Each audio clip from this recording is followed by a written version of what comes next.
அனைவருக்கும் வணக்கம். இது ஒரு ஹெல்த்தியான சட்னி தாங்க. நம்ம கருவேப்பிலை, மல்லி, புதினா எல்லாமே சேர்த்து அரைச்ச சட்னி தான். அந்த சட்னி ரெண்டாக பிரிச்சிருக்கிறேன். கிண்ணத்தில் உள்ளது ஒரு கரண்டி போட்டிருக்கோம் பார்த்தீங்களா, அது வந்து கொஞ்சம் தண்ணி கலந்த சட்னி. பக்கத்தில் உள்ள க்ரீன் சட்னி வந்து கெட்டியான சட்னி. முன்னாடி உள்ளது வந்து தக்காளி, வெங்காயம், பச்சை மிளகாய் எல்லாம் சேர்த்து அரைச்ச கார சட்னி. இப்போ இந்த க்ரீன் சட்னி வந்து ஹெல்த்தி சட்னின்னு சொன்ன பார்த்தீங்களா, அதை தாளிச்சிருக்கிறேன். அடுத்தது இதையும் தாளிச்சிட்டேன். இந்த கார சட்னியும் தாளிச்சிட்டேன்.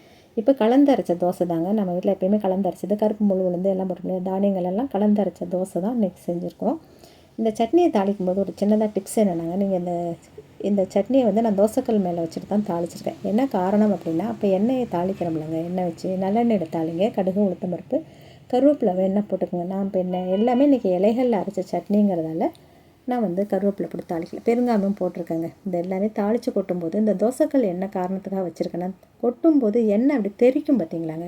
அப்போ அடுத்து தோசை சுட போகிறோம்னா அந்த தோசைக்கல் வச்சுக்கலாம். இல்லை ஒரு பொரிக்கிற சட்டி ஏதாவது வச்சுருக்குறோம் அல்லது குழம்பு அடுத்து வைக்க போகிறோம் அப்படின்னா அதுக்குள்ளே வச்சு நீங்கள் தாளித்து கொட்டிங்கன்னா அந்த வெளியில் எண்ணெய் சிந்தாமல் இருக்கும். நமக்கு பிசு பிசுக்கும் ஆகாது, எண்ணெயும் வேஸ்ட் ஆகாது, இடம் க்ளீன் பண்ணுறதுக்கு ஈஸியாக இருக்கும். இப்போ தோசைக்கல்லில் சிந்திருச்சுன்னா அந்த தெரிச்ச எண்ணெய் நம்ம தோசை சுட்டுக்கலாம் இல்லையா. அப்படி ஒரு யோசனையில் தான் அந்த மாதிரி ஏதாவது ஒரு சட்டி அடுத்து சமைக்க போகிற அந்த சட்டியோ வடை சட்டியோ தோசைக்கல்லோ ஏதோ ஒன்று நான் அடியில் வச்சுட்டு அந்த கிண்ணத்தை வச்சு தாளித்து விட்ருவேன். இந்த பார்க்கறதுக்கு அழகாக இருக்குது, நல்ல ஹெல்த்தி சட்னி. இந்த கெட்டியாக இருக்கிறதுக்கு சாதத்தில் போட்டு சாப்பிட சூப்பராக இருக்குங்க. ரைஸுக்கும் தொட்டுக்கலாம், சைட் டிஷ்ஷாகவும் வச்சுக்கலாம். இப்போ இட்லி தோசைக்கும் நம்ம தொட்டுக்கலாம். இது வந்து இந்த கார சட்னி சொன்ன பார்த்திங்களா, பச்சை மிளகாய் சட்னி தான் கார சட்னி. இதுக்கும் தாளித்து தனியாக கொட்டி வச்சு அப்போ 2 சட்னியை நான் 3 பிரிவாக காட்டியிருக்கேன் உங்களுக்கு. இதுக்கு தோசை கலந்தரைச்ச தோசை.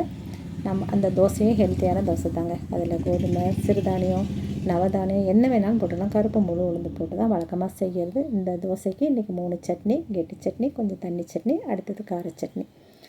நீங்கள் இந்த மாதிரி சாப்பிட்டு பாருங்கள் ஒரு நாளைக்கு. உங்களுக்கு பிடிச்சிருந்தா இந்த வீடியோவை லைக் பண்ணுங்கள், ஷேர் பண்ணுங்கள், கண்டிப்பாக சப்ஸ்கிரைப் பண்ணுங்கள். இந்த தண்ணி சட்னிக்கு ஒரு டேஸ்ட் இருக்குங்க. தண்ணினா ரொம்ப தண்ணியாக வைக்கல பாருங்கள், அந்த தண்ணி கொஞ்சம் பிரிஞ்சிருக்கு. இந்த கெட்டி சட்னிக்கு ஒரு டேஸ்ட் இருக்கும், கார சட்னிக்கு ஒரு டேஸ்ட் இருக்கும். அப்போ நமக்கு கொஞ்சம் பிடிச்ச மாதிரி சாப்பிட்ட மாதிரி இருக்கும். இந்த வீடியோ பிடிச்சிருந்தா கண்டிப்பாக லைக் பண்ணுங்கள், ஷேர் பண்ணுங்கள். அடுத்த ஒரு வீடியோவில் பார்ப்போம். தேங்க்யூ.